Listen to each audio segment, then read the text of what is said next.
Olá, muito boa noite. Estamos chegando para mais uma edição do nosso Conversa Afiada. Programa que você sabe nasceu durante a quarentena para nós batermos papos, conversarmos com os amigos, conversarmos sobre diversos assuntos. Você que nos acompanha aí ao longo do Conversa Afiada sabe que por aqui nós já falamos de música, já falamos de esportes, já falamos de prevenção ao Covid-19, assim como vários outros assuntos que surgiram e a gente trouxe aí para a nossa audiência, não somente aqui da Quarta Colônia, né? Nossa audiência de um modo geral, né? Porque muitas pessoas que estão na internet podem nos acompanhar, podem curtir, podem compartilhar o nosso trabalho aí, para com que mais pessoas também acompanhem esse nosso Conversa Afiada. Então, para quem já está conosco aí na internet, saiba que você pode aí curtir e compartilhar também o Conversa Afiada com os seus amigos, pode abrir sala de vídeo, pode interagir conosco, porque hoje nós vamos bater um papo bastante sério, um papo em que muitas pessoas nos solicitaram para que nós conversássemos, e aí a gente foi atrás de duas profissionais da área para nós batermos papo com essa noite. Deixa eu até já colocar aqui em tela dividida para apresentar e agradecer as minhas convidadas.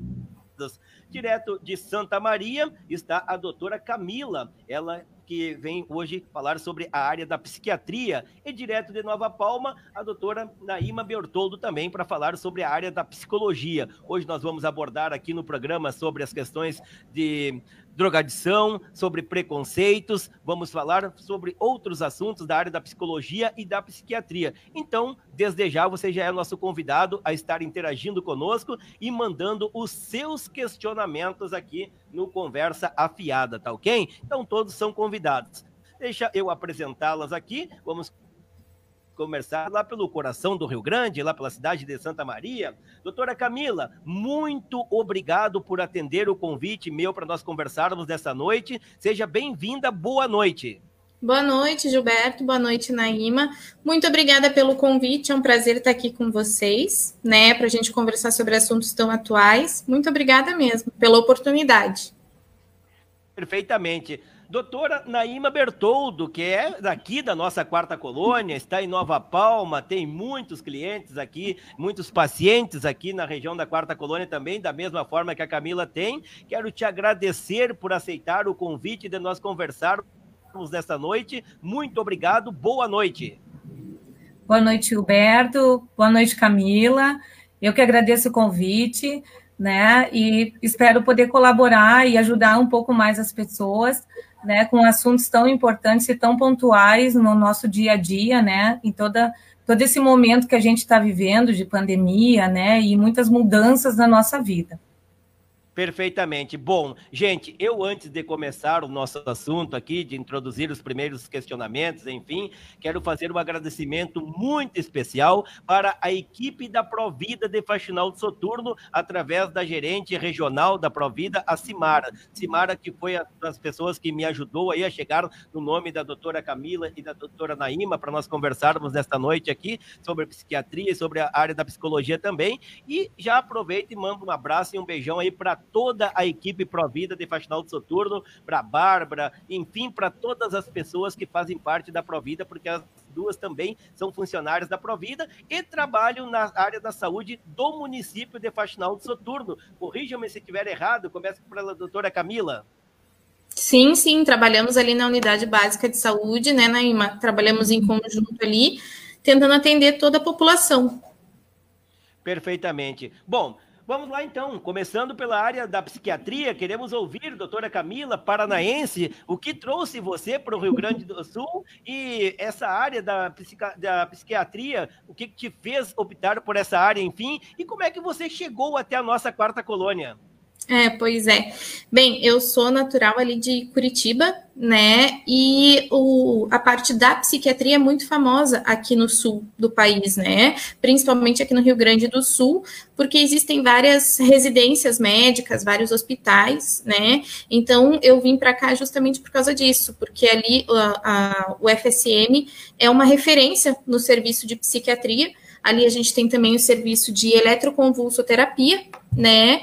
Então eu me interessei bastante e vim para cá para fazer a residência médica ali, né? E o meu interesse pela psiquiatria surgiu mesmo assim durante a faculdade, né, no sentido de que a gente passou pela psiquiatria, pela internação, e eu gostava muito de conversar com as pessoas e vi que isso poderia ajudar muito as pessoas, né, principalmente através da conversa. Então foi aí que eu comecei a me interessar mais por essa área. Perfeitamente. Naíma, e você, nova palmense também, né? A gente, aliás, antes de começarmos aí, tem que agradecer as pessoas que estão nos acompanhando também, os familiares de vocês no Paraná, em Caxias, na Serra também. Mas queremos ouvir também a área da psicologia, que te levou à área da psicologia, você que conhece muito bem a nossa quarta colônia. Muito bem. Eu também, no colégio, né? Eu estava, na verdade, eu acho que a gente nunca conversou, né, Camila, sobre isso, mas eu também tinha interesse pela psiquiatria. No entanto, o desafio maior era passar pela medicina, né? E aí até chegar à psiquiatria. Até que conheci a psicologia, né? Essa ciência que ela é separada, né? Então ela pode formar profissionais. E também vinculado a essa questão da conversa, né, de analisar o comportamento humano, e fui me interessando, e ao longo, né, da finalização do ensino médio, eu me apaixonei e não desisti mais, né, aí eu fiz a minha graduação, iniciei em Santa Cruz, e terminei em Santa Maria, na UFN agora, que era a antiga Unifra, né, e depois fui indo, quando terminei, aí voltei para Nova Palma, trabalhei em Nova Palma, e no hospital, na internação, e aí eu fui conhecendo a saúde mental dentro da área da psicologia, né, uma das áreas da psicologia, e a partir daí eu não saí mais dessa área também, atuo como clínica também, na Provida e no posto de saúde, mas a saúde mental, assim, é a minha grande paixão dentro da psicologia. Muito bem. Bom, já está por aqui conosco o vereador Paulo Fernando Quelotti, a Cimara daqui da Provida também, a Bárbara Binotto, boa noite, excelentes profissionais, o Marcelo lá está em Balneário Camboriú nos acompanhando, aqui em Faxinal do Soturno, o Francelino Tomasi também está nos acompanhando, a Lisandra Nardi está nos acompanhando em São João do Polesne, a Débora Querubini, tô amando. Débora, muito obrigado pelo carinho da audiência aí também, os internautas que já estão aí interagindo conosco, e também já deixo de antemão, né, o pedido para quem quiser mandar questionamento aí para a área da psiquiatria, para a doutora Camila, e para a área da psicologia, para a doutora Naíma, sintam-se à vontade. Hoje a nossa audiência, eu estou convocando aí para contribuir também com a programação. Começamos com a doutora Camila, então, até antes de nós falarmos sobre as questões do coronavírus, do isolamento social, enfim, de como as pessoas estão tendo dificuldades, enfim, durante o isolamento social, queremos saber da doutora Camila quais são as principais doenças psiquiátricas, as que mais envolvem cuidado de você, doutora Camila. Na verdade, o que a gente tem mais frequente e o que chega mais assim, que tem maior acesso, são mesmo os casos de depressão e ansiedade, né? São os casos que têm maior procura, né? Mas aqui, por estar também no USM e, assim, por trabalhar na unidade básica de saúde, a gente acaba tendo acesso a outros casos, como esquizofrenia, como transtorno bipolar, né? Ali na internação, casos mais graves como suicídio, né? Mas os principais transtornos que a gente acaba se envolvendo mais são transtornos como depressão e ansiedade. Perfeitamente. Bom, e doutora Naíma, a importância de se buscar um profissional da área da psicologia, principalmente agora durante o isolamento social, mas enfim, para tratar um problema logo na raiz, vamos usar o português bem direto e objetivo, tratar um problema logo no começo, então a importância de buscar um profissional da área da psicologia. Sim, a importância disso, Gilberto, de procurar o profissional, procurar um atendimento especializado, né? A gente tem a equipe de saúde mental ali na unidade básica, e procurar e conversar quer dizer se tratar, né? Quer dizer ir no ponto do problema e fazer um tratamento e buscar a qualidade de vida. Como a gente estava conversando às vezes as pessoas, elas esperam demais, né, a buscar esse tratamento por alguns preconceitos também, né, que se tem alguns tabus, alguns mitos, assim, sociais, que eu não vou no psicólogo porque eu não estou louco, eu não vou no psiquiatra porque eu não quero tomar remédio, eu vou me viciar, né, então esses mitos, esses tabus que estão no inconsciente coletivo, eles acabam retardando um pouco o tratamento e atrasando, né, a melhora, né, até mesmo assim, na qualidade de vida, como eu falei, né, as pessoas acabam ficando mais adoecidas, aí tem um pouquinho mais de trabalho de melhorar, né, de melhorar, eu não gosto muito da palavra cura, né, é uma melhora na qualidade de vida. Perfeitamente. Leandro Stangerlin Oliveira, abraço, meu camarada. Marina Rota Facinha, em Nova Palma. Alô, Marina, obrigado pelo carinho da audiência. Rosane Skill Querubini coloca, estou de olho na live. A doutora Camila é minha médica e excelente profissional. Marciano Novak também está por aqui. A Cláudia Servo, super. Obrigado aí, o carinho da audiência. O pessoal está aí já compartilhando, curtindo. A gente está acompanhando aqui as curtidas do pessoal. O pessoal também compartilhando a live com seus amigos. Roberto Rocha Cardoso, boa noite, Gilberto Ferreira. O Roberto nos acompanha lá na cidade de Capão do Cipó, próximo a Santiago aí, é um conterrâneo meu de lá, a gente agradece pelo carinho também. Arlete Peripoli Tonel, muito bom, obrigado, pessoal. Vamos lá então, algum questionamento aí vocês podem colocar para nós. A Simone Quelotti também são maravilhosas, e a Kátia Dalmolin, olha só, a gente falava no começo, gente, que nós íamos ter audiência do Paraná e na Serra. A Kátia Dalmolin está na Itália, nos acompanhando neste momento, na região do Vêneto, na Itália. Ela coloca aqui, ó, boa noite, aqui da Itália. Ela já foi uma das minhas entrevistadas durante aí esse isolamento social. A gente já conversou sobre os problemas que foram enfrentados lá na Itália, que continuam, enfim. Também a gente agradece de coração aí da audiência. Bom, doutora Camila, falando agora um pouco mais também da área da psiquiatria, como é uma consulta psiquiátrica, enfim, e existe a avaliação e o diagnóstico? Qual é a diferença entre a avaliação e o diagnóstico do paciente que procura o atendimento na psiquiatria? Na verdade, a avaliação e o diagnóstico, eles se complementam, né? A avaliação e a consulta psiquiátrica é como uma consulta médica qualquer. O paciente vem com as suas queixas e a gente tenta chegar no fundo do problema. Às vezes, principalmente nos casos da psiquiatria, isso não é possível numa primeira consulta, né? A Naíma vai entender que a gente precisa, às vezes, de várias sessões, né, para chegar mais a fundo no problema. Mas na consulta psiquiátrica, a gente consegue, pelo menos nas consultas iniciais, ver os sintomas dos pacientes. E daí, nisso, a gente consegue pensar em algum tratamento medicamentoso para tentar amenizar esse sofrimento, né, principalmente no início. Às vezes a gente já consegue trazer um diagnóstico, ou às vezes a gente precisa de um pouquinho mais de tempo, principalmente para diagnósticos mais complexos, para a gente pegar histórias familiares ali, né, mas em geral, um complementa o outro. Muito bem. A Ana Moraes está nos acompanhando. Ayrton Rodrigues, abraço aqui da capital, curtindo a live. Obrigado, Ayrton. Obrigado mesmo. Lenara Marquesan, excelentes profissionais. Olha, graças a Deus, agradeço aí a Simara por me indicar vocês duas, né, que são conhecidas já aqui, trabalham, atuam já no município de Faxinal do Soturno, e as pessoas estão interagindo. E o pessoal que está nos acompanhando, mais uma vez, reitero, qualquer dúvida, qualquer questionamento, mande para nós. Tenho certeza que as minhas convidadas vão ter o imenso prazer aí em estar ouvindo e relatando sobre os questionamentos de vocês. A Sandra Simonetti, boa noite. Queria saber como saber a diferença da ansiedade com a depressão e quando começar um tratamento. Excelente questionamento da Sandra Simonetti. Começa com quem? Pode ser com a doutora Naíma? Pode ser. Pode ser. Bom, a depressão, né, é um estado de... Todos nós, vou iniciar pela ansiedade, então, todos nós temos ansiedade, a gente precisa da ansiedade, né, para nos impulsionar, né, a fazer as coisas, enfim, isso existe, todos nós temos. O excesso de ansiedade, quando a gente não consegue mais controlar essa ansiedade, é que ela acaba se tornando um problema para nós. Tá? Perdemos, né, um pouco de qualidade de vida, enfim, a gente fica muito envolvido com aquele sintoma.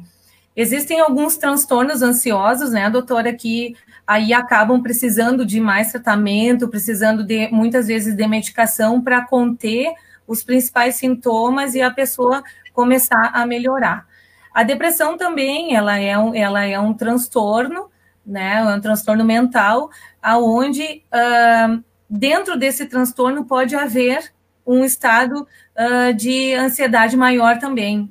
Um dos sintomas de depressão é a ansiedade também elevada, né? Então, a gente pode dizer, né, doutora, que a ansiedade, ela também pode estar inserida dentro do transtorno da depressão, no caso, um transtorno depressivo, e prejudicando. Então, elas estão intrinsecamente ligadas, né? Uma está ligadinha na outra ali, né? Quando a gente tem depressão, provavelmente a ansiedade vai estar prejudicada também. Bom, doutora Camila, por gentileza. Sim, e uma coisa que a gente tem que ter em mente é que se sentir triste não é uma coisa que é exclusivo da depressão, né? O transtorno de ansiedade pode fazer com que tu se sinta triste, que tu tenha momentos de tristeza, né? Mas principalmente no caso da depressão, além dessa tristeza, a gente tem várias outras coisas. Por exemplo, tu começar a desistir das coisas que tu gostava, né? Começar a ter falta de energia, se isolar mais. Isso tudo são sintomas que entram no transtorno depressivo, né? Mas que nem um quadro gripal, a depressão e a ansiedade, ela também tem diversos sintomas, né? E muitas vezes nos quadros ansiosos, a gente acaba, que nem a Naima falou, na ansiedade, para a gente crescer na vida, a gente acaba sendo ansioso, que isso que nos impulsiona a seguir atrás das coisas e cada vez querer mais, né? Mas principalmente hoje, no dia a dia, o mundo lá fora, né, as questões de trabalho, a gente se cobrando mais para subir de cargo, coisas assim, fazem com que a gente fique cada vez mais ansioso. Só que tem horas que isso começa a gerar sintomas, e daí que isso vira transtorno. Tu começa a não ter mais qualidade de vida, que nem a Naima falou, e começa a ter muitas oscilações de humor, isso começa a principalmente afetar tuas relações interpessoais, né, que seriam as relações com as outras pessoas, com família. Então, isso que faz com que tu identifique que isso está precisando de um tratamento, quando começa a interferir tanto nas tuas relações, quanto na tua qualidade de vida. Doutora Camila, o viver uma maneira em que a sociedade, não vou dizer que a sociedade cobra, mas as pessoas querem viver de uma maneira diferente para tentar impressionar a sociedade, enfim, gera uma certa cobrança também, e isso pode gerar uma depressão quando tu não alcança resultados? Sim. Isso sim, justamente se tu for uma pessoa que sempre se cobrou muito, né, que sempre buscou resultado e que muitas vezes tem dificuldade de lidar com frustrações, isso faz com que tu comece a... Cada vez a vida nos impõe alguma coisa, nem sempre vai ser do jeito que a gente quer, muitas vezes vão vir alguns nãos, e se a gente não conseguir lidar de forma saudável com isso, se a gente não conseguir elaborar, isso sim leva a sintomas e pode desenvolver tanto um quadro depressivo quanto um quadro ansioso. Certo, muito bem. Bom, vamos ver mais aqui, chegou mais questionamentos aqui para nós, o pessoal está interagindo, enfim, o pessoal está mandando seus questionamentos. Vamos trazer aqui a participação do Cadu Guerreiro. O Cadu Guerreiro tem uma rádio web, pelo que eu entendi aqui, lá em, vamos ver aqui, deixa me ver aqui, fugiu, aqui sim, o Cadu Guerreiro da rádio web Cidade de Francisco Beltrão, no Paraná. Muito obrigado, Cadu, seja bem-vindo. Ele que é parceiro do Marcos Weber, que é um colega de rádio também, lá de Santa Catarina, pessoal em Santa Catarina e no Paraná nos acompanhando. E o Rodrigo Felipe, parabéns pela entrevista, Gilberto. Obrigado, Rodrigo. Nós estamos sempre atentos ao teu programa e a gente sempre busca aí temas diferenciados para debater com a nossa audiência. Doutora Camila, chegou um questionamento aqui para você. O Roberto Rocha Cardoso, ele retorna aqui no comentário, diz assim, ó, houve nos últimos meses aumento da procura na área da psiquiatria? Com certeza, porque nós somos pessoas, seres humanos que fomos feitos para ficar em meio coletivo, né? Então, o fato de você ter que ficar mais isolado, mais afastado da família, né? E a própria quantidade de informações que a gente é bombardeado diariamente, isso gera uma ansiedade. Então, tudo isso fez com que a maioria das pessoas acabassem piorando um pouco mais algumas coisas que já existiam e outros que começaram a desenvolver, até porque a gente não tem uma perspectiva de quando isso vai acabar, né? Então a gente não tem nada lá na frente, é muito obscuro, e isso também gera uma angústia geral. Certo. Valderi José dos Santos, boa noite, amigo, assistindo aqui em Nova Palma. Abraço e bom trabalho na live. E o José Antônio Dias, o meu colega de rádio, está me acompanhando aqui e ele faz um questionamento. Boa noite, Giba. Gostaria de saber se tem alguma dor específica que indica se a pessoa está com depressão ou ansiedade. Talvez aquela famosa dor no peito, enfim. Doutora Naíma, algum questionamento sobre esse fato? Assim, existe alguma dor específica que vai distinguir a depressão da ansiedade? Um dos principais sintomas da ansiedade que chega até a gente, né, Gilberto, é a dor no peito, né, a taquicardia, e tem aquela famosa bola na garganta, né, que a pessoa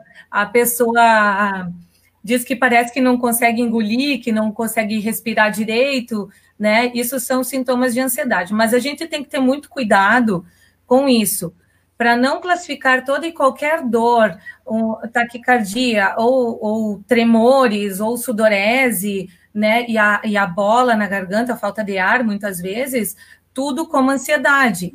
É preciso uma avaliação clínica, né? E descartar qualquer problema clínico que se tenha, né, para depois a gente partir para uma avaliação psicológica ou psiquiátrica para dar um diagnóstico que essa pessoa está com sintomas de ansiedade, porque a gente não pode ficar achando que tudo é ansiedade, porque estamos em isolamento, porque estamos em sofrimento, porque, né, tivemos que romper algumas relações sociais e a nossa própria liberdade do ir e vir, né?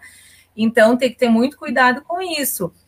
E na depressão, sintomas clínicos, eu poderia dizer, doutora Camila, a perda do apetite, né? Não sei se eu posso dizer como sintoma clínico, né? Mas a perda do apetite, aí a pessoa tem um emagrecimento, né? Ou através da ansiedade muito, e aí a pessoa, muito apetite, a pessoa acaba ganhando peso. Também, como sintoma depressivo, tem a insônia, né? Ou a hipertonia também, que aí a pessoa acaba tendo dificuldades de dormir ou dormindo demais, né? São sintomas bem característicos dessas duas problemáticas. Uhum. Certo. Doutora Camila, alguma ponderação? Inclusive a questão assim do autocuidado, né? Você já não tem mais energia para sequer tomar um banho, né? E postergando a própria higiene, isso é um sinal, sim, um sinal clínico que a gente pode dizer. Uhum. Certo. Luciane Marquesan Zanon, ótima iniciativa, assunto importantíssimo, parabéns a todos. Muito obrigado, Luciane. E a Kelly Inquelotti coloca, como os pacientes da UBS, da Unidade Básica de Saúde, estão sendo assistidos nesse período de pandemia? Doutora Camila, começa com a senhora.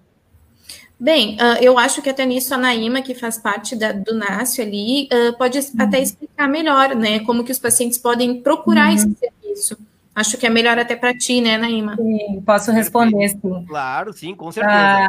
Certo. Então, assim, Gilberto, a gente lá no início da pandemia, né, onde tivemos a primeira quarentena, onde foi parado todos os serviços, a gente, como uma forma de prudente, né, não sabíamos onde é que o vírus estava, a gente costuma dizer assim, né, o que ia acontecer.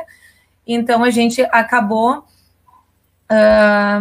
pedindo para os nossos pacientes ficarem em casa, então não tendo a agenda que a gente tinha antes, tá? Atualmente, eu e a minha colega, a Débora Cherubini, que inclusive está nos escutando, a gente faz parte da equipe de saúde mental, né? Nós duas somos, digamos assim, da linha de frente da saúde mental, junto com a doutora Camila, que vem uma vez por semana nos atender, né? Nós estamos fazendo o acolhimento em saúde mental. Então, como é que está funcionando dentro da unidade isso agora? A pessoa que chega para o clínico geral e tem algum tipo de sintoma, eles avaliam, como eu falei anteriormente, eles chegam, são avaliados clinicamente, descartando todas as hipóteses clínicas de algum problema, né, de saúde orgânico. Aí chamam uma de nós, ou nós duas, tem a Cassiana também, que é psicóloga da unidade, ou ela também, e a gente faz uma interconsulta e aí já marca um acolhimento, tá? E aí a gente acompanha brevemente esta pessoa, né? O que quer dizer brevemente? Eu não fazer aquela psicoterapia, né, mais prolongada, trabalhar coisas mais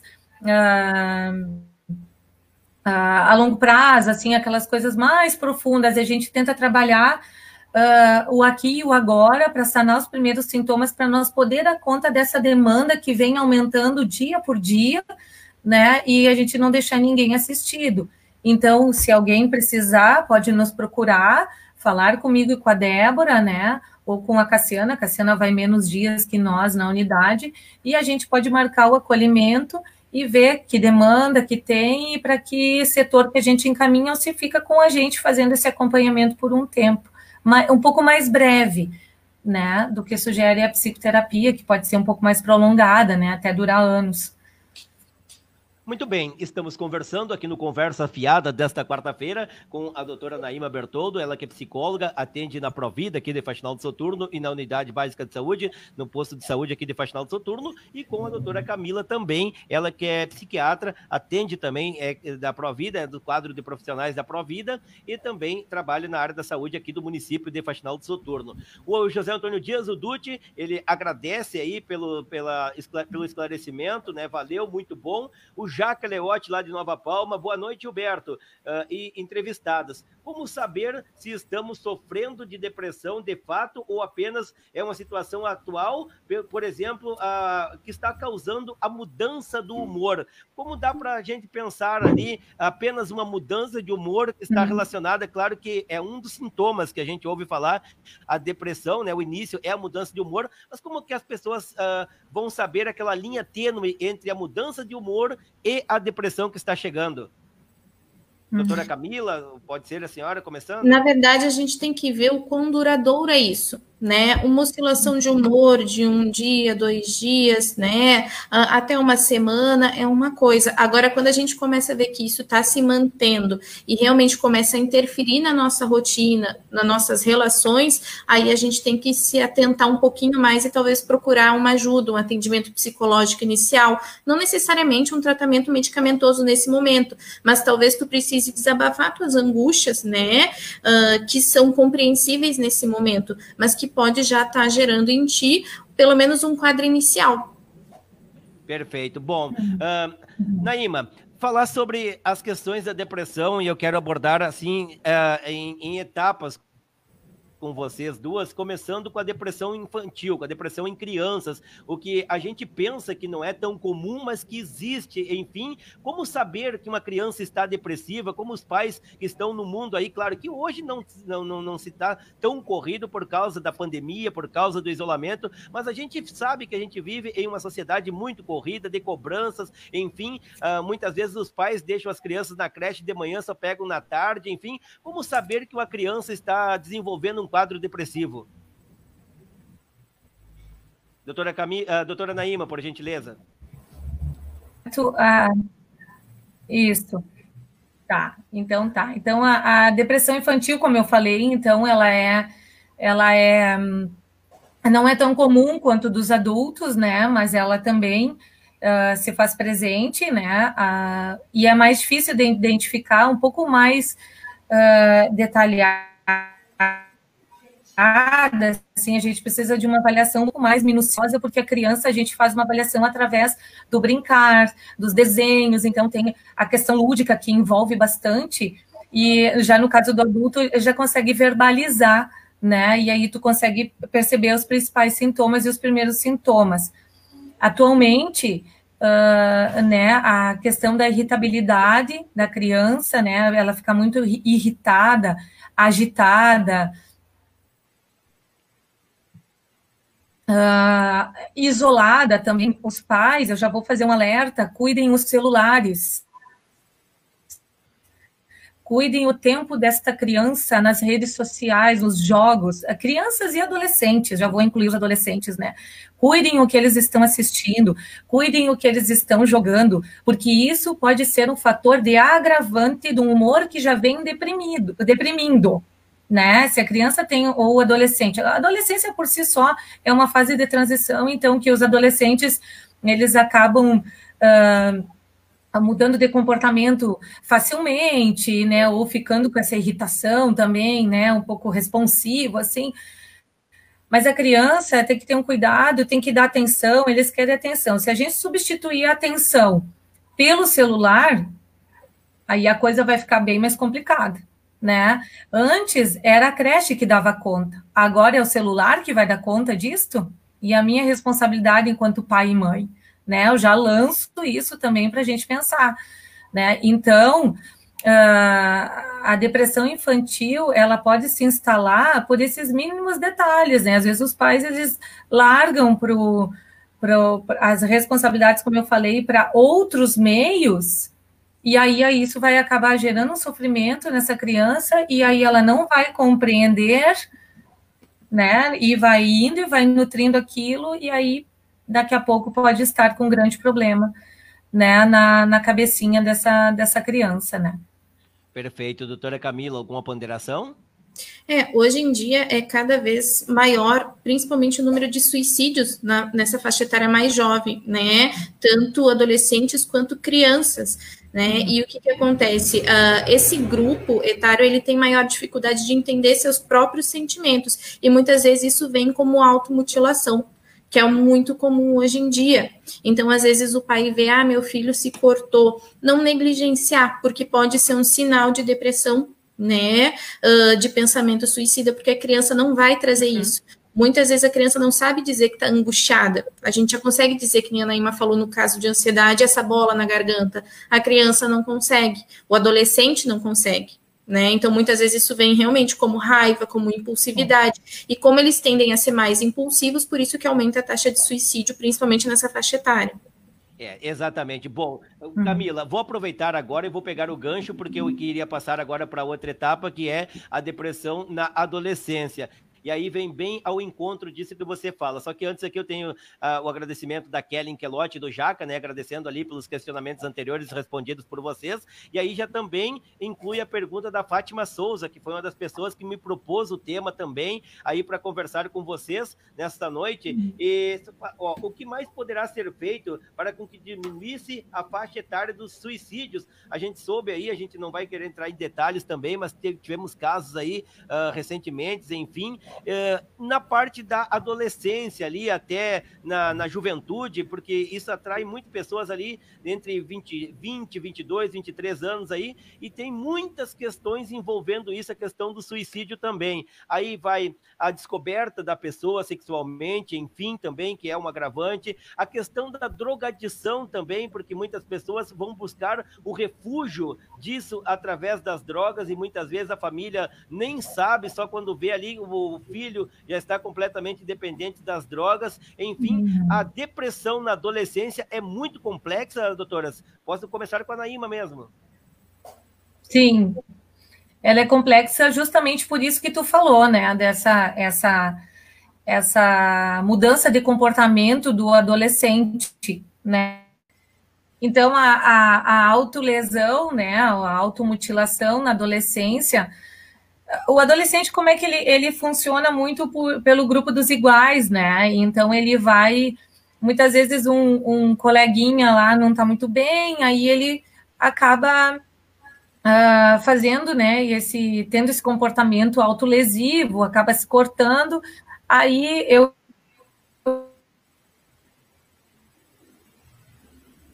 escuto muito, né, pelo próprio grupo, isso incentivado pelo próprio grupo, né? Então, eles vão...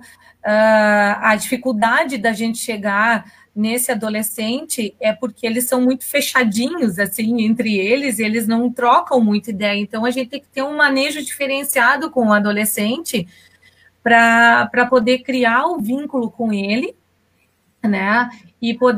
E criar confiança, sobretudo, né, para ele poder falar um pouquinho sobre o seu sofrimento, o que está gerando aquele sofrimento, por que ele atuou daquela forma, por que ele, entre aspas, atentou contra a sua vida, né? E um outro grande problema, Gilberto, né, a doutora Camila, que acontece na adolescência, que é o início, que inicia-se muitas coisas e muitos transtornos vão aparecendo a partir dessa faixa etária, que é a questão da dependência de drogas, né? Faz o uso, geralmente os usos iniciais é do cigarro, o tabaco e o álcool, né? Que são drogas lícitas, né? Que tu encontra em qualquer lugar.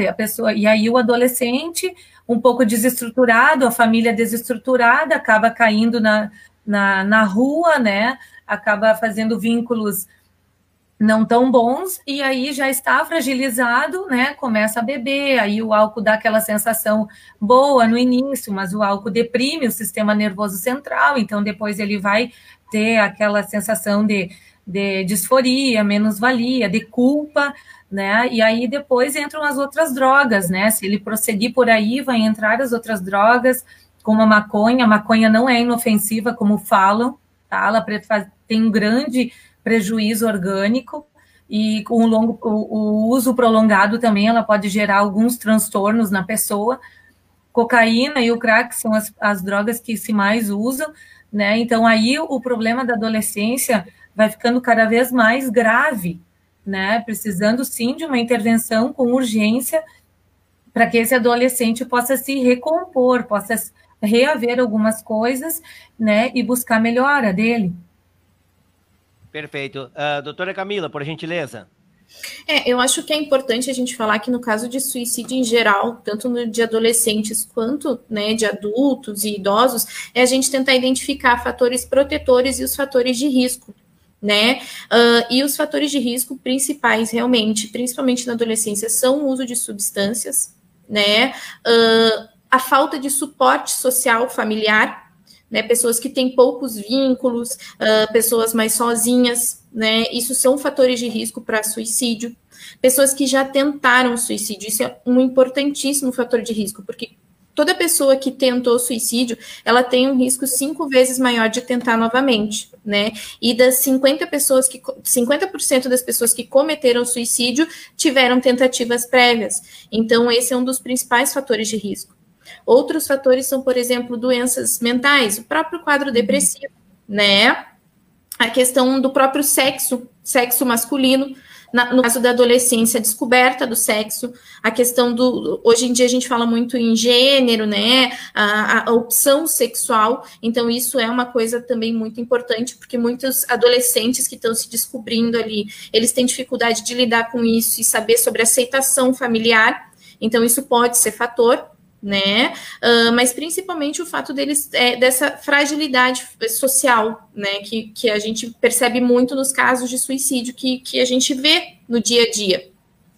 Doutora Camila, a retração dessa pessoa aí que leva a depressão, principalmente do que você falou da identidade de gênero, a pensar que não vai ser aceito pela família e muito menos pela sociedade, isso também é um grande fator preponderante, enfim, porque a gente tem que falar, porque a gente está muito evoluído e a sociedade aceita, sim, com certeza, todo mundo é bem-vindo, todo mundo é filho de Deus, e também tem a questão eles mesmos pensarem que não vão ser aceitos no grupo de amigos, não vão ser aceitos pela própria família, o que leva ao suicídio? Sim, com certeza. Tu imagine que para um adulto, muitas vezes, é difícil ele comentar ou ele mesmo se aceitar. Imagine isso na cabeça de uma criança, né? Em que várias coisas ainda não se formaram. É muito mais complexo para ele tentar imaginar.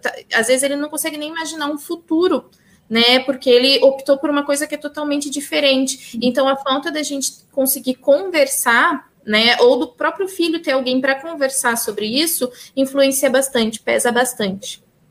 Gabriel Resbaert, fotógrafo do Diário de Santa Maria, está nos acompanhando. Abraço, meu amigo, valeu, Gabriel. Aline Bertoldo coloca, adoro essa psicóloga. Olha aí, para você, Naíma. Alô, Aline, obrigado pelo carinho aí. Quero mais uma vez reiterar, questionamentos são sempre bem-vindos. Pode mandar aqui os seus questionamentos, tanto para a doutora Naíma quanto para a doutora Camila. Elas estão respondendo. Na verdade, eu estou aqui mediando o diálogo entre vocês da nossa audiência com as duas profissionais da área da saúde.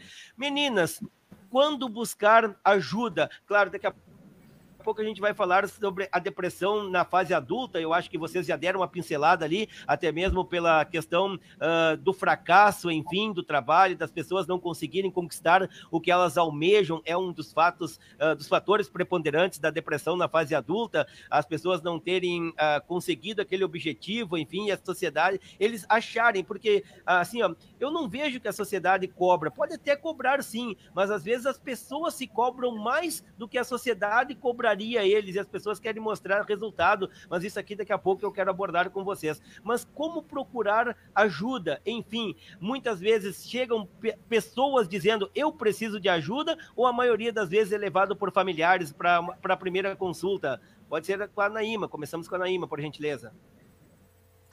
Olha, Gilberto, a gente, como eu falei antes, as pessoas têm um pouco de preconceito ainda com psicólogo e psiquiatra, né? Mas o que nos surpreende é que as pessoas estão procurando o tratamento, né? E é uma boa surpresa. Isso é bom, né? Alguns, sim, ainda vêm com os familiares, né? Principalmente que a gente estava falando com os adolescentes, geralmente eles têm muito receio de chegar, e eu não vou contar minhas coisas para essa pessoa que eu nunca vi na frente, né? Eles são cheios de pudores, mas a grande maioria está entendendo, né? E está buscando esse tratamento, né? Estão percebendo que os problemas relacionados à saúde mental, né? A saúde da cabeça da pessoa tem uma grande importância, né? E pode prejudicar muito a vida da pessoa, inclusive pode até se transformar num problema orgânico e vice-versa, né?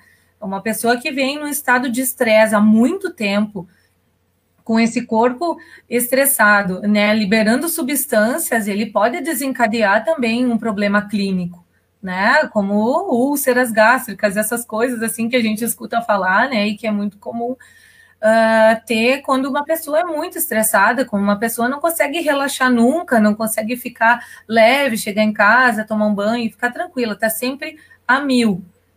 Pensando no amanhã, né? Acontece muito das pessoas chegarem em casa, muito. Tentar relaxar, mas não, eles vão deitar já pensando no que tem que fazer amanhã. Claro, tá muito acelerado as coisas, né? E eu acho que tu falaste da cobrança, né, Gilberto? A mídia, né? A mídia, ela faz essa cobrança oculta, posso usar essa palavra, e aí as pessoas vão se cobrando e vão achando que aquilo ali é a norma da sua vida, que tem que seguir aquilo ali porque está sendo dito por alguém, né? E acabam esquecendo não, mas o que eu quero? E os teus desejos, eles ficam aonde? Né? Eles ficam aonde que ficam? Ficam soltos, e aí chega um ponto que vem a cobrança, né? Da nossa mente, do nosso corpo. As pessoas vão ver através da televisão e coloca ali o carro da hora, o celular da hora, o relógio, a roupa da hora, o calçado, enfim, o morar num condomínio seguro, enfim, e as pessoas acabam aí achando que não, que eles têm que conquistar aquele padrão de vida, colocam aquilo num certo prazo, infelizmente o prazo ultrapassa, extrapola, e as pessoas acabam se cobrando muito, né? Mas eu quero também colocar para você, antes de passar a palavra para a Camila, Naíma, a questão que tu falou ali do procurar ajuda e também das pessoas se retraírem no primeiro encontro, é justamente isso. É normal, né? As pessoas no primeiro encontro elas ficarem retraídas, mas também eu creio que dois fatos são importantes no auxílio para o tratamento. O primeiro é tu buscar o auxílio. O primeiro passo é o buscar o auxílio. E o segundo é tu te identificar com a profissional que vai te atender, porque tem que gerar aquela confiança, tu tem que olhar no olho dela e gerar uma confiança também, é um segundo passo muito importante para o tratamento? Com certeza, a gente chama de transferência e contra-transferência, né? Que é um mecanismo da análise, isso, e tem que haver a confiança, o vínculo, né? A pessoa que está procurando ajuda, ela precisa entender que aquele profissional que está ali na tua frente pode te ajudar de alguma forma. E aí a gente tem manejos, né, Gilberto? Muitas vezes percebendo que a pessoa está um pouco resistente a estar ali, principalmente aquele que é levado até a psicóloga, né, até ao terapeuta, tu precisa trabalhar aquilo, e colocando, e devagarinho com a pessoa, para ela ir se sentindo mais tranquila e conseguir falar das suas coisas, e a gente poder começar a criação desse vínculo, né? E é isso que vai determinar todo o tratamento.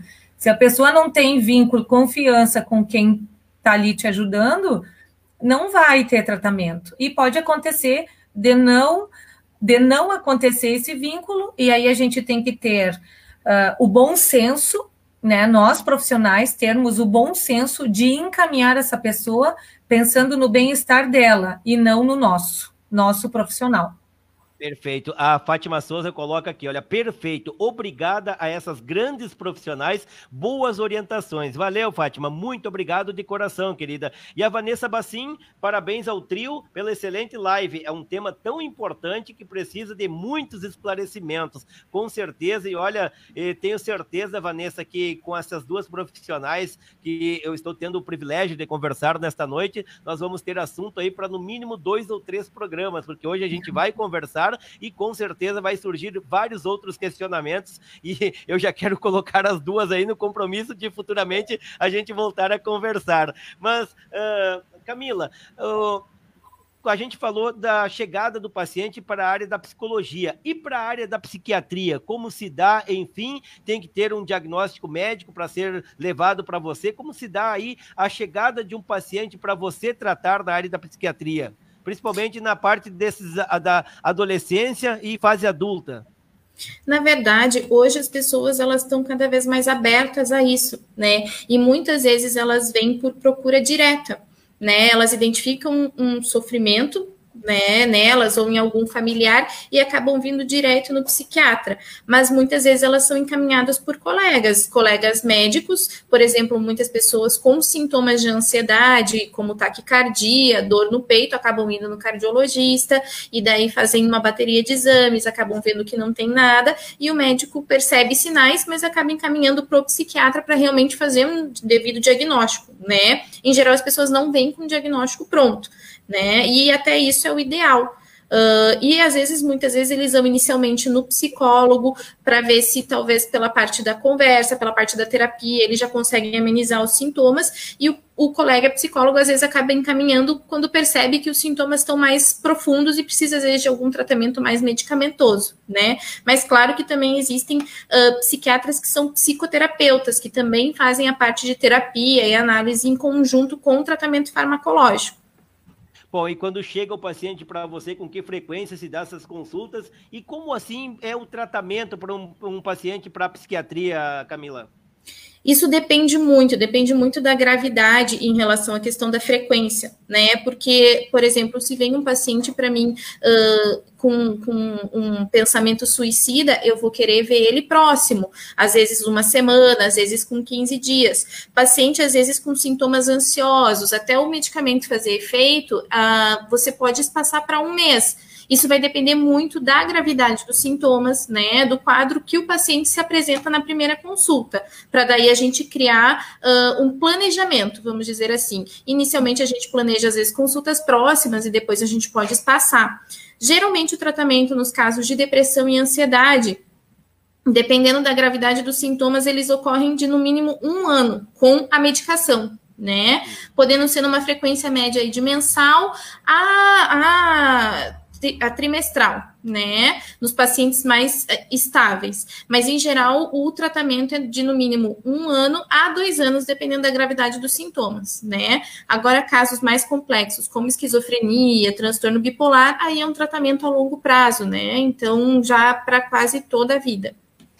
Certo. Bom, eu quero deixar aberto para as duas, tanto para a Naíma quanto para a Camila, sobre a fase adulta, né, que a gente falou ali, vocês até deram uma pincelada ali sobre a fase adulta, mas gostaria de ouvir vocês também, até para nós chegarmos na terceira idade. Quero reiterar também, as pessoas podem continuar mandando questionamentos para a doutora Camila, psiquiatra, e para a doutora Naíma Bertoldo, ela que é psicóloga também. Qualquer dúvida, qualquer questionamento, sintam-se à vontade. Essa live é justamente para isso, e eu quero ser apenas um mediador aí da nossa audiência para com as duas profissionais da área da saúde. Sintam-se à vontade, Naíma, até para falar um pouco mais sobre a fase adulta, antes de nós entrarmos nas questões da terceira idade.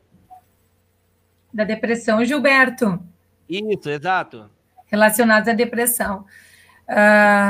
Ok, né? A gente tem tratado, né, muitas pessoas, acompanhado muitas pessoas com aquele humor deprimido que a gente falou lá no início, né? Então, como a doutora Camila falou, tem que ter muito, a pessoa precisa se conhecer bastante para entender o funcionamento, o seu próprio funcionamento, né? Pode ser um humor deprimido ou uma tristeza um pouco mais prolongada, pode ser uma fase, isso vai passar. O meu exemplo que eu dou sempre é em relação ao luto, né? Ao luto. Quando a gente perde alguém, a gente vai ficar triste. Automaticamente, a gente vai ficar triste. As pessoas estão com pouca tolerância à tristeza, né? Não querem se sentir triste, embora nessa fase, né?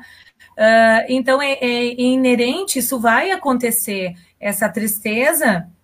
E as pessoas precisam, muitas vezes, ser acompanhadas em função desse luto, né, desta perda, para que consiga elaborar bem essas questões, mas também algumas não aceitam, né, ficar triste, e aí acabam ficando à mercê disso, né? Eu acho que eu posso dizer assim, e irritados com aquela tristeza e acabam procurando os serviços ou, né? E é bom que procure, mas não tolerando essa tristeza, né? Que é normal no caso do luto, do exemplo que eu dei, né? E aí acabam assim antecipando algumas coisas, né? Não dando tempo para o seu corpo. Eu falo do autoconhecimento também nesse sentido. Perfeito. Doutora Camila? E na verdade existem vários ciclos vitais que a gente fala que são propícios, às vezes, até para um quadro depressivo, né? Por exemplo, um filho sair de casa, né? O próprio envelhecer, né? Isso são situações que a pessoa precisa trabalhar consigo mesma para poder lidar com isso. E muitas vezes esses são fatores desencadeantes de um quadro depressivo, né? Que nem a Naima falou. O luto, por si só, ele precisa ser elaborado, tu precisa passar por várias fases, tu precisa ficar com raiva, tu precisa negar aquilo, e depois, com o passar do tempo, aquilo vai ser melhor absorvido, tu vai sentir a saudade, mas tu vai lidar melhor com aquilo. Só que muitas vezes o próprio luto é um fator desencadeante para um quadro depressivo, né? E às vezes a pessoa realmente não se dá por conta. O que acontece? Aí as pessoas ao seu redor que começam a observar, que seja da família, que seja no trabalho, né, começam a comentar, tu não tá legal, ou então assim, tu tá muito irritada, né, são coisas que as pessoas vão te trazendo e que às vezes você demora um pouquinho, mas se dá conta que talvez tu tá precisando de ajuda. Perfeito. O Aislan Sarzi coloca um questionamento que vem ao encontro do que a gente já tinha comentado antes sobre as tecnologias. A tecnologia é essencial para todos, porém, no meu ponto de vista, ela está muito ligada ao estresse, depressão e algumas outras enfermidades que a população está vivenciando, sendo que as pessoas estão conectadas dia e noite na internet, jogos virtuais, redes sociais, e esquecem que existe vida além disso. Logo, laços se perdem e tudo fica mais difícil de conter as enfermidades. Com certeza, a tecnologia ela é essencial hoje, né, principalmente para os atendimentos. Tem muitas pessoas aí que durante a pandemia se reinventaram e se conectaram com seus pacientes, se conectaram com seus clientes através da internet, uma vez que não pode mais o contato físico, e isso também, né, as pessoas têm que ter aquele tempo limite em estar conectado, tempo para si e tempo para a família. Eu acho que é mais ou menos isso, né, Naima? Isso mesmo. Né? A tecnologia nos permite fazer isso que estamos fazendo agora, né? Isso é muito bom. É positivo, a gente pode fazer essas trocas sem estar no mesmo ambiente e poder proporcionar esses assuntos, né? Para a população em geral, atingindo todos, né? Todo o mundo, né? Mas tu falaste muito bem, esta pessoa, né? Falou muito bem, colocou muito bem que a necessidade do limite. As pessoas têm que saber que há limites para as coisas, né? Quando você acaba se envolvendo muito na questão da tecnologia, de ficar muito envolvido em celulares, em computadores, né? Você acaba se isolando, né? Tu te isola de quem? Tu te isola da tua família, tu te isola dos teus amigos, e tu acaba ficando um pouco alienado, né, das relações interpessoais. Tu tá conectado com todo mundo, mas a relação interpessoal, ela acaba ficando comprometida, né? Então tem que ter muito cuidado nisso, tem que ter o limite, tem que ter a hora do descanso, a nossa cabeça precisa descansar. Quando a gente vai dormir, evitar pegar celular, né? Porque se não ativa, nosso cérebro vai achar que ele tem que ficar ativo e vai continuar ativo, e a gente vai ter um problema lá no nosso sono, né? Então, essas pequenas coisas de mudança de comportamento da gente, a gente se dá por conta, e a gente mudar o nosso comportamento pode nos dar muita qualidade de vida, né? Pode nos gerar muita saúde mental, para a gente passar por esse momento difícil também, e pós-pandemia também, já vamos pensar no pós também, né? Exato. Eu acho que uma palavra... Opa, desculpa, Gilberto. Não, imagina, Camila, por gentileza, era contigo mesmo. Eu acho que uma palavra importante hoje em dia é a ponderação, né? Eu acho que a gente tem que sempre ponderar, que muitas vezes, claro, a gente vai trabalhar e precisa dessa tecnologia, né? Hoje é um meio de comunicação, hoje, principalmente agora na pandemia, questão de delivery, só que a gente precisa ponderar em relação aos momentos para si, né, que a gente precisa para a gente poder pensar, para se conectar com si mesmo e com a família, que nem a Naima falou, com as relações interpessoais, né? Então a gente precisa se dar esse momento e ponderar quando que é necessário aquele turbilhão de informações, que é necessário a gente estar completamente conectado, e quando é necessário a gente se permitir um pouco de descanso. Maravilha, olha só, meninas, o Marciano Novak coloca um questionamento aqui, um comentário que me deixa muito feliz. Muito obrigado, Marciano, porque ele coloca aqui, ó, parabéns às gurias que estão levando o assunto importantíssimo, transmitido de forma clara e leve. Você sabe que o programa é conversa afiada, permite o trocadilho. Eu estava muito tenso hoje, antes de fazer o programa, hoje à tarde, por quê? Porque são assuntos de extrema relevância, são assuntos que, se você analisar, depressão, drogadição, ainda a gente nem entrou na questão do racismo ainda, que é um outro assunto muito pesado, mas o meu pensamento era transformar esse assunto em leveza, em levar de uma forma clara e objetiva para as pessoas, e de uma forma leve, com que as pessoas entendessem bem a mensagem, e eu acho que o Marciano colocou muito bem aqui. Eu quero parabenizá-las então, meninas, e olha só como o assunto ele flui e as horas passam. A gente vai fechar quase 1 hora já de conversa, e parece que a gente começou há poucos instantes, né? Verdade. Né? Então, quero deixar mais uma vez aqui as pessoas que estão nos acompanhando, aí, cerca de 50 e poucas pessoas que estão ainda ao vivo ali online nos acompanhando, e quero dizer que também o vídeo vai ficar disponível depois no canal do YouTube também, para as pessoas compartilharem, enfim, mandarem o vídeo para outras pessoas acompanharem o que foi debatido nessa noite aqui com a doutora Camila e com a doutora Naima, também posteriormente. E podem ainda mandar questionamento para elas aí, que nós vamos ter o imenso prazer em responder. Bom, meninas, o vereador, antes de entrar na terceira idade, aqui, o vereador Paulo Quelotti coloca aqui, ó, Gilberto, ouvindo e atento às orientações das duas profissionais.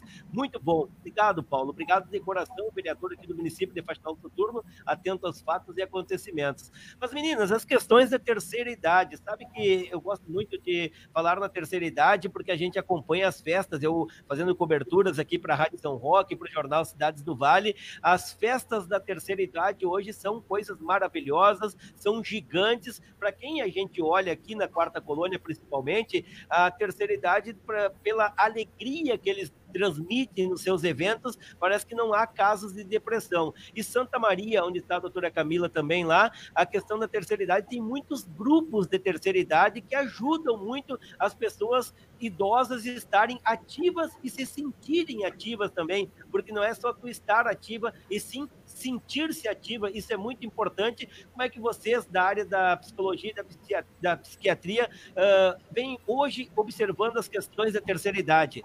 Pode ser com a doutora Camila, por gentileza, só para mudar agora, porque antes estava sempre sendo a Naíma. Sim, sim. Na verdade, até o grupo da terceira idade é um grupo-alvo bem importante, que tem também aumentado o número de suicídios, né? Como os adolescentes, os idosos também, não só por transtornos mentais associados, porque muitas vezes quadros demenciais que ocorrem nessa faixa etária, eles são fatores de risco importantes, né, tanto para quadros depressivos, quanto para quadros de suicídio ou outros problemas, né, delírio é muito comum em idoso, e o que acontece? Muitas vezes o idoso, ele desenvolve esse tipo de quadro por não se sentir útil, que nem você falou, Gilberto, o fato do envelhecer. O próprio idoso, ele está acostumado, a gente vê aqui na Quarta Colônia, que eles trabalham até hoje, né? E daí começam a surgir limitações, que sejam na coluna, que sejam no joelho, dores, né? E o idoso tem dificuldade de lidar com isso. Então, muitas vezes ele vai deprimir por causa disso, que ele não pode mais ir na lavoura, ou que ele sente dores que a gente não consegue controlar muito com as medicações hoje em dia, porque são dores do próprio trabalho, né, pesado que ele desenvolveu durante a vida, e às vezes o próprio ciclo vital que a gente falou, né, às vezes a senhora, a esposa, ela vem a falecer e o idoso fica sozinho, então isso também é fator de risco, que ele acaba deprimindo, né? O bom é que hoje em dia existem, claro, muitos grupos, mas ainda o idoso, ele tem, às vezes, a tender a ficar confortável naquela situação que ele está e demora a procurar, né? A gente percebe que o idoso tende a perder mais peso, ficar mais quieto, né? Então, por isso que acabam sendo quadros mais graves quando a gente já recebe esses pacientes. Eles demoram mais para chegar e muitas vezes se confundem com outros quadros. Por exemplo, no idoso, ele vai por esquecimento primeiro no neurologista e muitas vezes o que acontece? O quadro depressivo faz com que ele tenha o que a gente chama de pseudodemência, que são esquecimentos, lapsos de memória, a possibilidade até de se perder dentro de casa. O quadro depressivo pode fazer isso no idoso. Então, são coisas que a gente precisa ficar atento. Naíma. Tá perfeito, né? A colocação da doutora Camila. E como eu sou daqui da região, então eu também percebo na questão do envelhecer, né, do envelhecimento, a busca por esses grupos, né, de terceira idade, né, existem outros setores também que proporcionam isso, né, esses encontros com eles que ajudam muito a passar por algumas fases ali do envelhecimento também, como a doutora Camila falou, a própria viuvez, o parar com o trabalho, como é difícil isso para eles, né?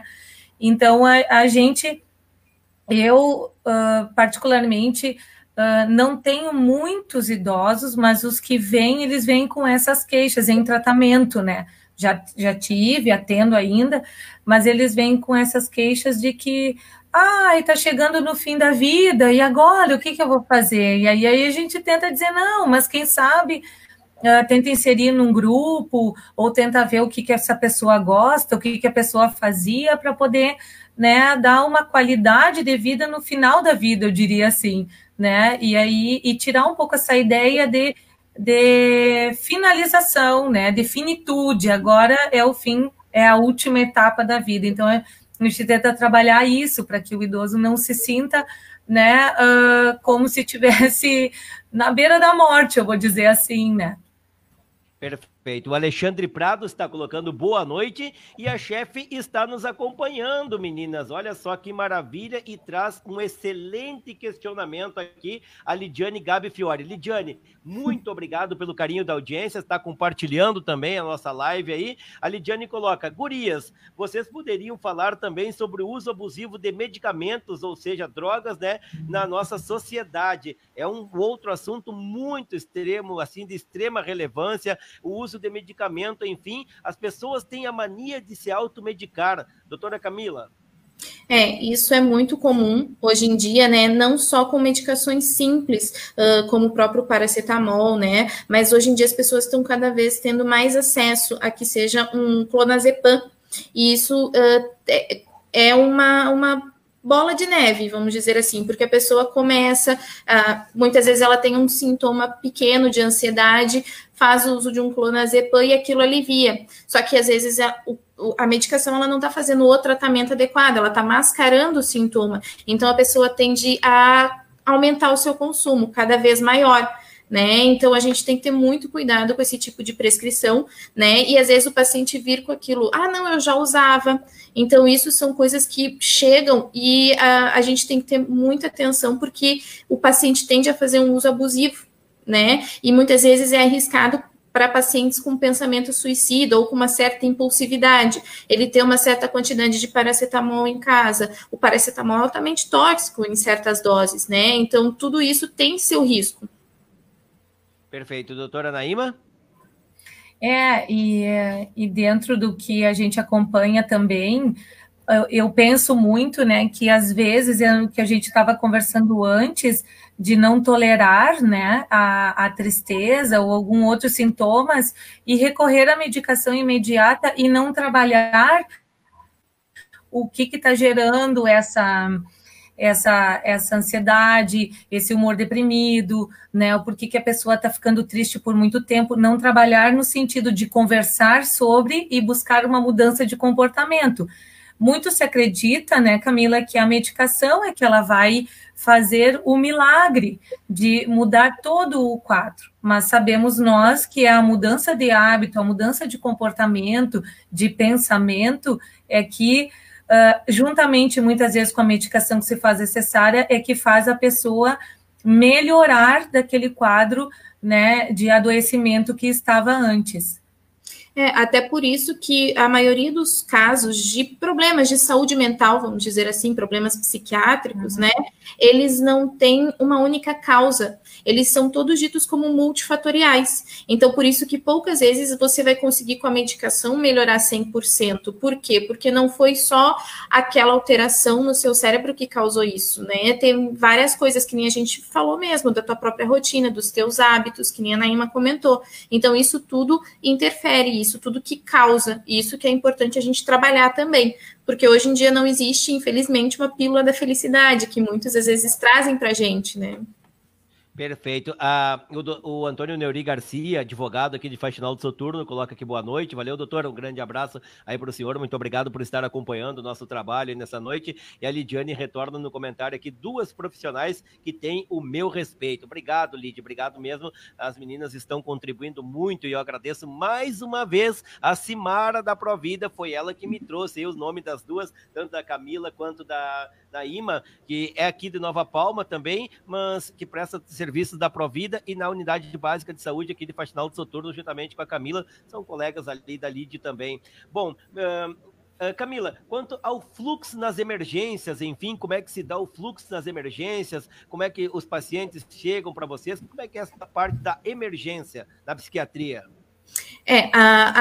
Todo mundo tem que ter essa noção, e é muito importante essa informação, que o serviço de psiquiatria, ele tem sim uma unidade de pronto atendimento, né? Nós temos o pronto atendimento que faz parte do pronto-socorro de um hospital geral, né? E não necessariamente isso vai te conduzir a uma internação psiquiátrica, mas muitas vezes ele pode aliviar sintomas imediatos e te encaminhar para um serviço, dependendo da gravidade ou do que aconteceu para tu chegar, né, nessa emergência. Tu pode ser conduzido, às vezes, em casos mais graves, a uma internação psiquiátrica, ou em outros casos tu pode ser manejado para um atendimento ambulatorial, né? Por exemplo, pessoas com crises de ansiedade, crises mais graves, eles podem procurar o atendimento na emergência, eles vão ser avaliados por um médico geral, porque tem serviços que não tem o psiquiatra no pronto atendimento, e existem serviços que tem. Isso depende muito do município, né, dos hospitais, do tamanho do município em si. Por exemplo, aqui em Santa Maria tem o serviço de pronto atendimento psiquiátrico, não no USM só tem a internação, mas nós temos ali no PA do Patronato, em que tem o psiquiatra de plantão. Já, por exemplo, em Faxinal do Soturno, a gente tem o pronto atendimento com o médico clínico geral, mas isso não impede que o paciente vá procurar numa crise maior, né, ou no caso de uma tentativa de suicídio, a família tem que levar, mesmo que essa tentativa tenha sido frustrada, né, por exemplo, alguém tenha impedido, de qualquer forma o paciente tem que ser levado à emergência para ser avaliado, às vezes vai passar por exames e, dependendo do caso, vai ser encaminhado, marcado uma consulta na unidade básica, né, um acolhimento com a Naíma, por exemplo, né, ou às vezes vai ser encaminhado para uma internação. Perfeitamente. Bom, a gente falou sobre as questões drogadição, enfim, da depressão na adolescência, uma das coisas também aí que é um assunto muito recorrente e a gente teria aí como se aprofundar bastante, mas a questão do horário também, a gente vai aprofundar muito a questão do racismo, né? O racismo, infelizmente, voltou à tona com aquele fato ali que aconteceu nos Estados Unidos, isso preocupa muito aí e é uma questão também que com certeza leva à depressão, porque a gente já vive numa sociedade aí com a intolerância, muitas vezes, do gênero, né, das pessoas ter a sua identidade de gênero não aceita, mas o racismo é uma questão que não tem mais espaço, né, meninas? Infelizmente, a gente se choca ainda com essas cenas que acontecem aí, porque não tem mais espaço para isso na sociedade. Realmente, hoje em dia é inadmissível isso existir ainda, né, por tudo que a gente vê no dia a dia, por todo esse avanço, né, na própria sociedade, a gente ainda ter situações como essa. Mas isso realmente leva muitas pessoas à depressão, leva muitas pessoas ao suicídio, né, porque elas acabam acreditando em algumas coisas que vêm, e isso leva a problemas até de autoimagem. Perfeito. Naíma, alguma consideração a respeito? É exatamente isso, né? Ela não vai mais, ela não consegue mais se identificar, né? Ela não consegue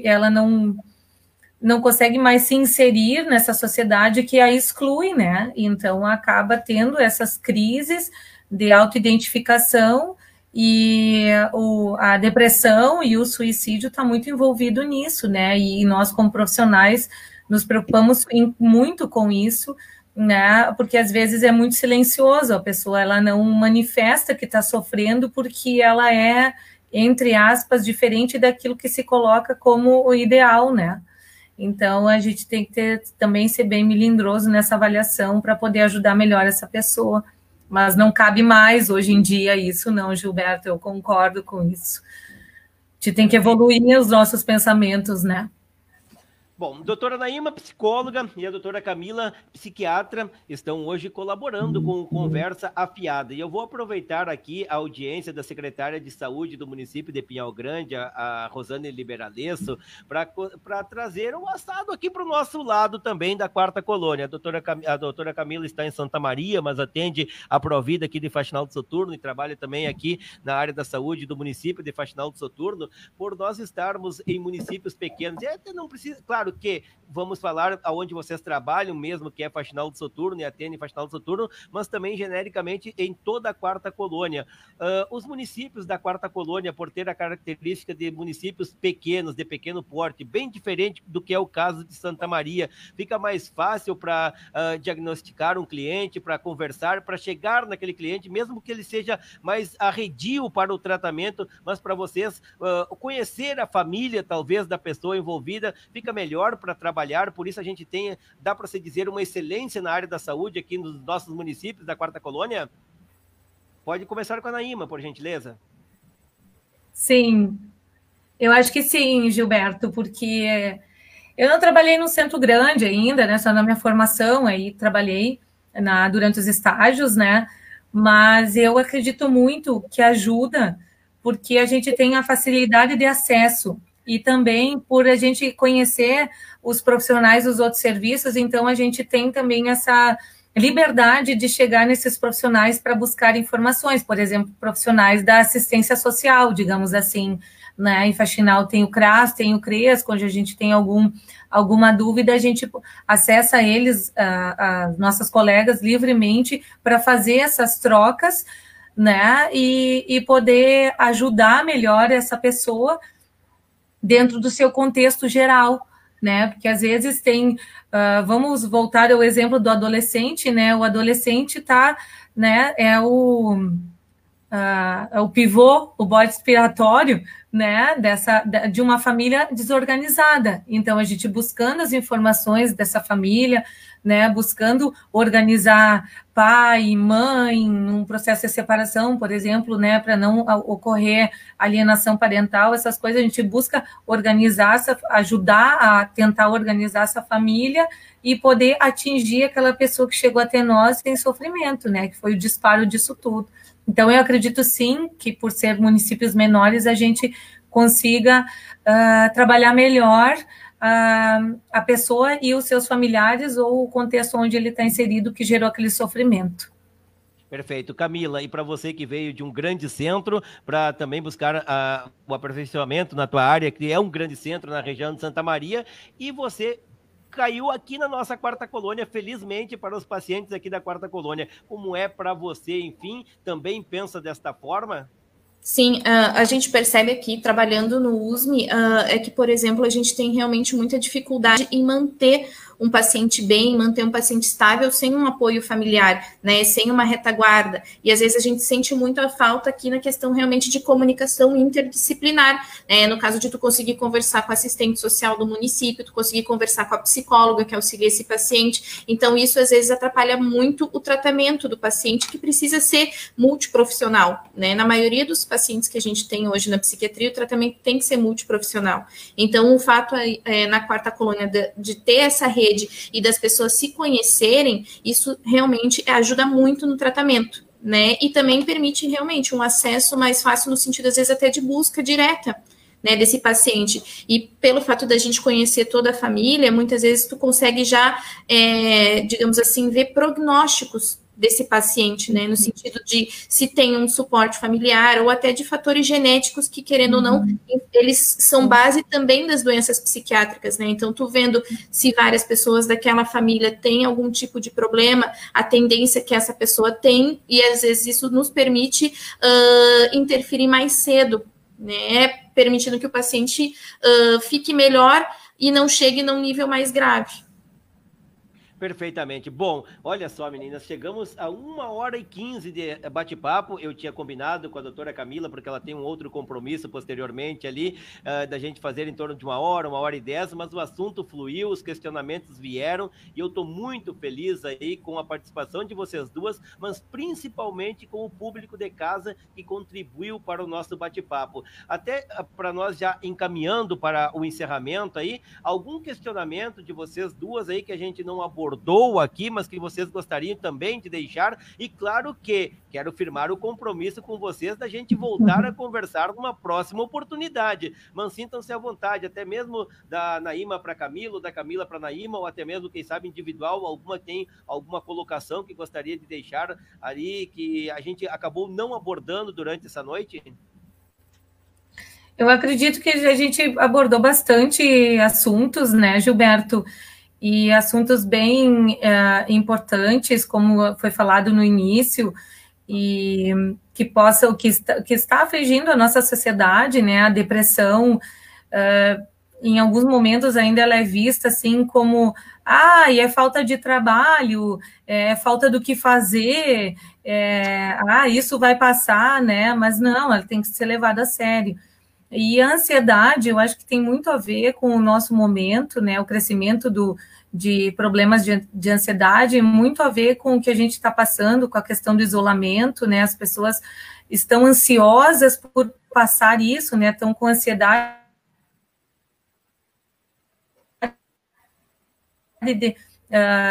antecipando, né? Então, o que eu diria assim, que a gente abordou muito bem, eu acho que a gente tem vários assuntos para abordar, talvez num outro momento, para até não ficar tão denso, né, para as pessoas absorverem bem a informação, e pedir que tenham paciência, né, e sugerir a paciência, então, né, para que passe esse momento bem,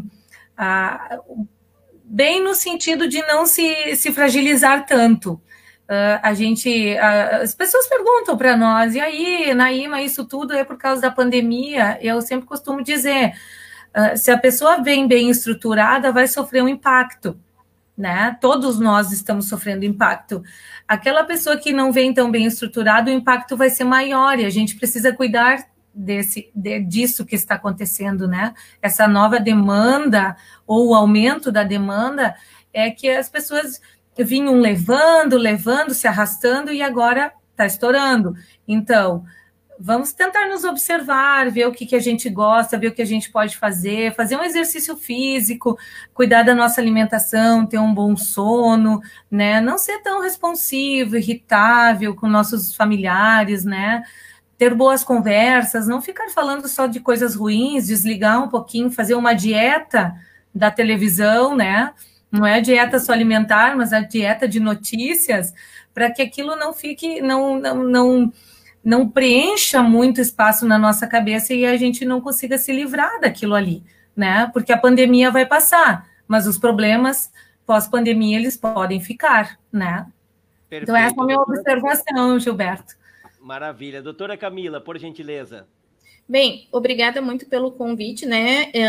Por poder ter ajudado, pelo menos espero ter conseguido ajudar as pessoas que estavam aqui com as suas dúvidas, né? Espero que a gente tenha conseguido acessar ao máximo as pessoas e que se sintam à vontade para procurar o serviço, para procurar atendimento, né? Se sintam abraçadas e que estão, assim, acompanhadas, estão sendo acompanhadas. Isso é bem importante, né? Existem muitos temas ainda para a gente falar. Acho que a gente até não chegou a abordar muito questão de drogas, dependência química, dependência de álcool, né? Exato. Então, eu me coloco à disposição para futuras conversas, né? E realmente que as pessoas tenham um pouquinho de paciência. Isso tudo vai passar, mas que não deixem a coisa se agravar, né? Então, que talvez isso aqui tenha facilitado para as pessoas entenderem um pouquinho o que estão sentindo e procurar o serviço quanto antes, para que as coisas não piorem. Perfeito. Meninas, 3 questionamentos para nós encerrarmos. A Bárbara Binotto, aqui da Provida, coloca: parabéns pela live, Gilberto, foi muito produtiva e as gurias são demais. Concordo plenamente, Bárbara, muito obrigado. Andressa Pereira, muito bom, obrigada e parabéns. Andressa, eu é que agradeço aí as minhas 2 convidadas e agradeço muito vocês, a nossa audiência. A Débora Querubini, adorei a live, muito esclarecedora e para a comunidade. Parabéns. Débora, eu agradeço novamente a você e muito obrigado por assistir do começo ao fim. Luciane Marquesan Zanon, parabéns. E aí eu fecho com o comentário da Simara da Provida, que mais uma vez eu quero agradecer por ela me dar como sugestão o nome de vocês duas. Ela coloca aqui: parabéns, Gilberto, por abordar um assunto tão relevante, e sei que sou suspeita para falar, mas essas profissionais são maravilhosas e estão de parabéns. Assim, com o comentário da Simara, meninas, chegou o momento de eu agradecer a vocês duas pela disponibilidade de nós batermos papo por 1h20, trazendo um assunto muito sério, mas de uma leveza assim, ó, incrível. Isso mostra o grau de profissionalismo que tem vocês duas, e agradeço de coração. E olha, Camila, pode ter certeza que eu vou te incomodar futuramente aí, e a Naíma também, para nós conversarmos, falar sobre alcoolismo, sobre drogas, enfim, assuntos aí pertinentes e que a sociedade quer saber, sim. Este é o momento, meninas, de os abraços e os agradecimentos, e eu já de antemão agradeço vocês duas. Começo, como eu comecei com a Camila, começo novamente com a... Não, vou inverter a ordem. Comecei com a Camila, começo com a Naíma aí, então, os teus agradecimentos e os abraços, enfim, para quem nos acompanhou durante essa noite, Naíma. Muito obrigado de coração por aceitar o convite. Imagina, Gilberto, eu que agradeço. Eu quero agradecer a Simara pela indicação, né? Para mim é um desafio, né? A primeira vez que eu participo de uma live, assim, ao vivo, né? E espero também ter podido contribuir, né, com a comunidade em geral, não só de Faxinal, como de toda a região, né, e estados.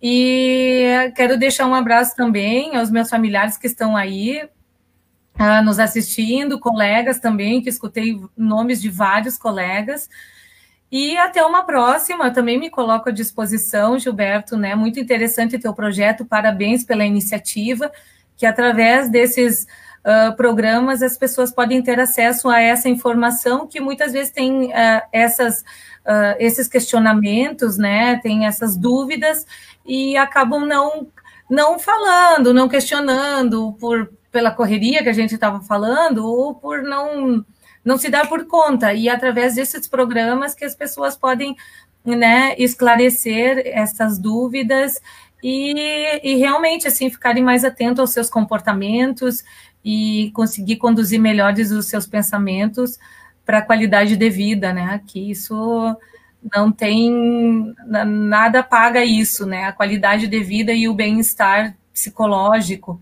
e familiar. Muito obrigada. Perfeitamente. Imagina, eu que agradeço. Camila Ussan, muito obrigado. Aliás, Antes de te agradecer, quero te pedir desculpa, estourei o tempo. Olha, mas o assunto foi muito bom, foi gratificante para mim ser mediador entre vocês duas e o nosso público de casa, que tinham muitos questionamentos e que queriam ouvir vocês aí. Te peço desculpa, mas também de coração eu te agradeço por todos os esclarecimentos. Quero dizer que na área da psicologia com a Naíma não foi tanto medo, mas na área da psiquiatria me deu algum friozinho na barriga, né? Para nós elaborarmos os temas para hoje, enfim, porque ainda é um tabu, né, falar de psiquiatria, porque as pessoas assemelham outras coisas na área da psiquiatria, mas não, o profissional dessa área está aí para ajudar a todos. Camila, de coração, muito obrigado. E os teus agradecimentos, né, pelos familiares lá no Paraná que estavam acompanhando. Sim, com certeza. Bem, muito obrigada, Gilberto. Acho que se a gente extrapolou no tempo foi porque foi produtivo, né? Então, muito obrigada por me dar espaço para trazer um pouco dos meus conhecimentos aqui.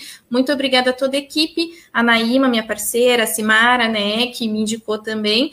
Obrigada a toda a equipe que assistiu, né, nossos colegas de profissão, nossos colegas de UBS, e a você e a sua equipe, né, e as pessoas que tiveram interesse, que tiveram curiosidade também em vir procurar saber mais, né, sobre essas questões que às vezes têm o seu tabu, né, ou que se tornam tão presentes ou tão frequentes no dia a dia, né? Obrigada a todo mundo mesmo pela oportunidade. Perfeitamente. E assim, desta forma, a gente encerra mais uma edição do nosso Conversa Afiada, edição desta quarta-feira, que conversou com a doutora Naíma, que ela é psicóloga, atende a Provida aqui de Faxinal do Soturno e na Unidade Básica de Saúde, psicóloga, e a doutora Camila, que ela é psiquiatra, também atende a Provida e atende a Unidade Básica de Saúde aqui do município de Faxinal do Soturno. Gente, quero dizer que foi um prazer trazer essas duas profissionais da área da saúde para conversarmos nessa noite. Agradeço de coração as duas, como fiz agora anteriormente, mas agradeço principalmente você do outro lado aqui do seu telefone, do seu smartphone, do seu tablet ou até mesmo do seu computador que nos acompanharam. O vídeo na íntegra vai ficar no canal do YouTube, o Giba News Oficial. Vou disponibilizar o link aqui no Facebook.